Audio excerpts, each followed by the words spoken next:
اعوذ باللہ من الشیطان اللعین الرجیم بسم اللہ الرحمن الرحیم۔ اصول کافی جلد نمبر 1، باب نمبر 1، کتاب العقل والجہل۔ حدیث نمبر 1، خدا کی محبوب ترین مخلوق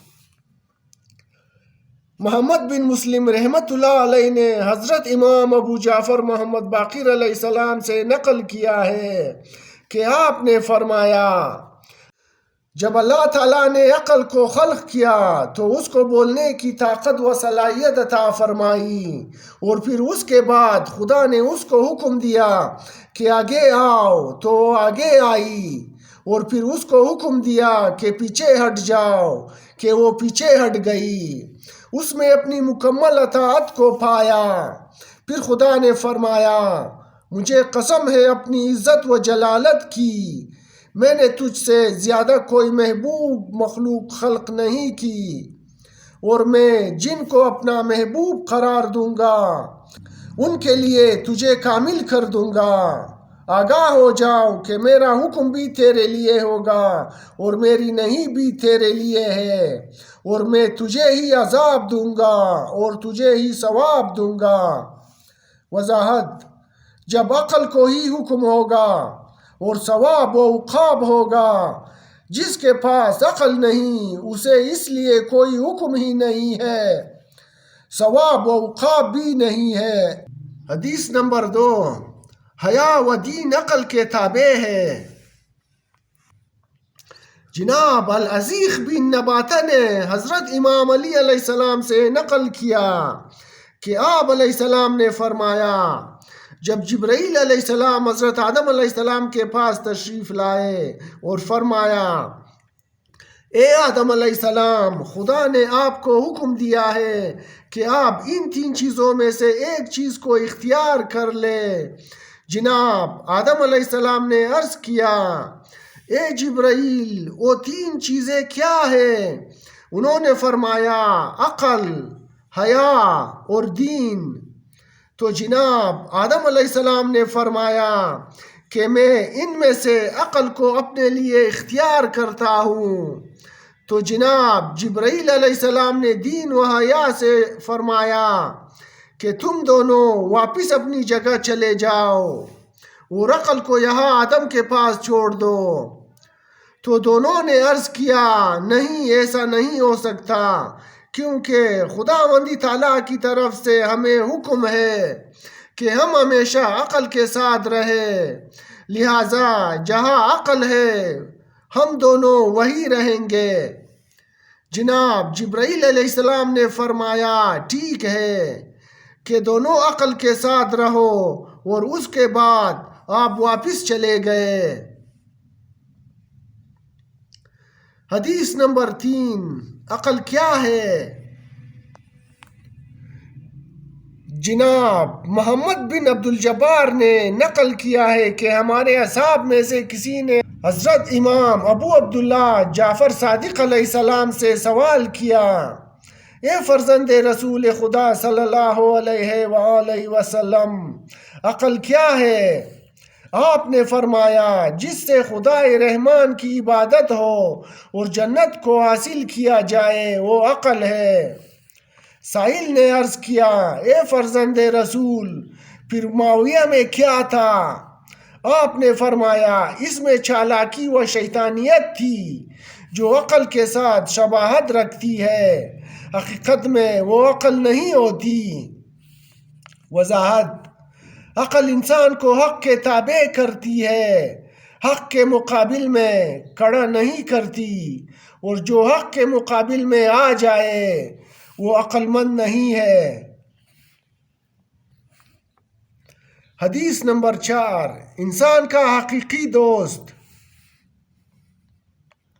الحسن بن الجہم فرماتے ہیں کہ میں نے حضرت امام رضا علیہ السلام سے سنا ہے کہ آپ نے فرمایا، ہر انسان کی دوست عقل ہے اور اس کا دشمن جہالت ہے۔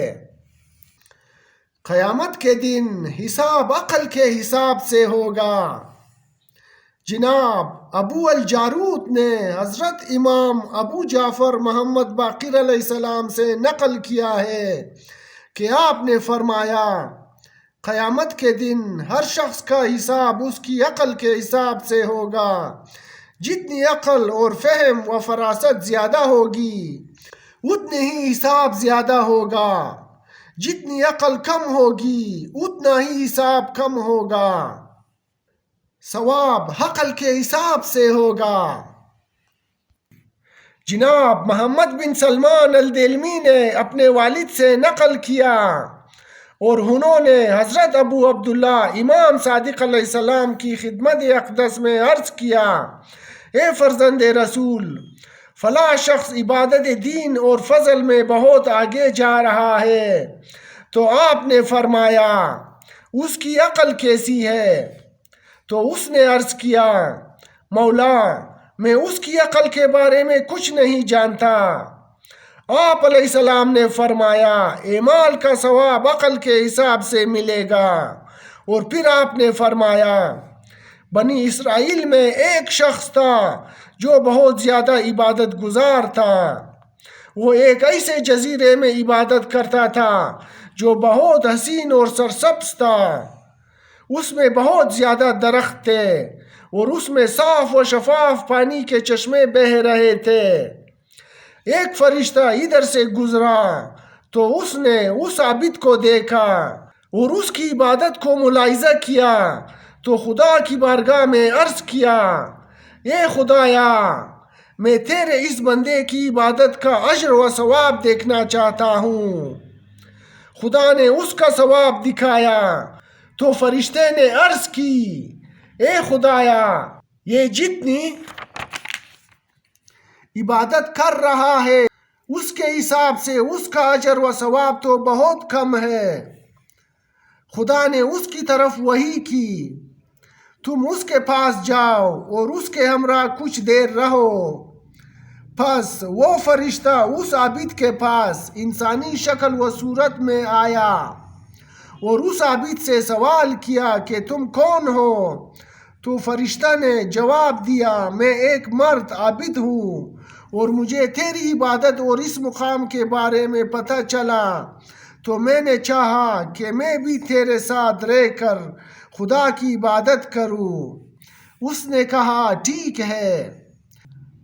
وہ فرشتہ دن کو بھی اس کے ساتھ عبادت میں معروف رہا اور رات کو بھی۔ جب صبح ہوئی تو اس فرشتے نے کہا، یہ جگہ عبادت کے لیے بہت مناسب اور راحت بخش ہے اور انتہائی حسین اور خوبصورت ہے۔ عبادت خدا کے لیے ایسی ہی جگہ ہونی چاہیے۔ اس عابد نے کہا، ہاں یہ ایسی ہی ہے، لیکن اس میں ایک خرابی ہے۔ فرشتے نے کہا، وہ کیا ہے؟ عابد نے کہا، اس کی خوبصورت گھاس ضائع ہو جاتی ہے۔ گھاس یہ ضائع ہو جاتی ہے۔ کاش ہمارے رب کا کوئی گدھا ہوتا جس کو ہم چراتے، وہ اس گھاس کو کھاتا تاکہ یہ گھاس ضائع نہ ہوتی۔ تو خدا نے فرشتے کی طرف وحی فرمائی، اے میرے فرشتے، ہم ہرگز کسی کو اس کی عقل کے حساب سے اجر و ثواب عطا کرتے ہیں۔ اس کی عقل کیسی ہے؟ جناب سکونی نے حضرت ابو عبداللہ امام صادق علیہ السلام سے نقل کیا ہے، آپ نے فرمایا کہ حضرت رسول خدا صلی اللہ علیہ وآلہ وسلم نے فرمایا، جب تمہیں کسی شخص کی اچھی عبادت کے بارے میں معلوم ہو تو دیکھو کہ اس کی عقل کیسی ہے، کیونکہ عبادت کا اجر و ثواب اس کی عقل کے حساب سے دیا جائے گا۔ عاقل شیطان کی اطاعت نہیں کرتے۔ جناب عبداللہ بن سنن بیان کرتے ہیں کہ میں نے حضرت ابو عبداللہ علیہ السلام کی خدمت اقدس میں عرض کیا، اے فرزند رسول، ایک شخص ہے جو اپنے وضو و نماز میں اکثر شک و شبہ کا شکار ہو جاتا ہے۔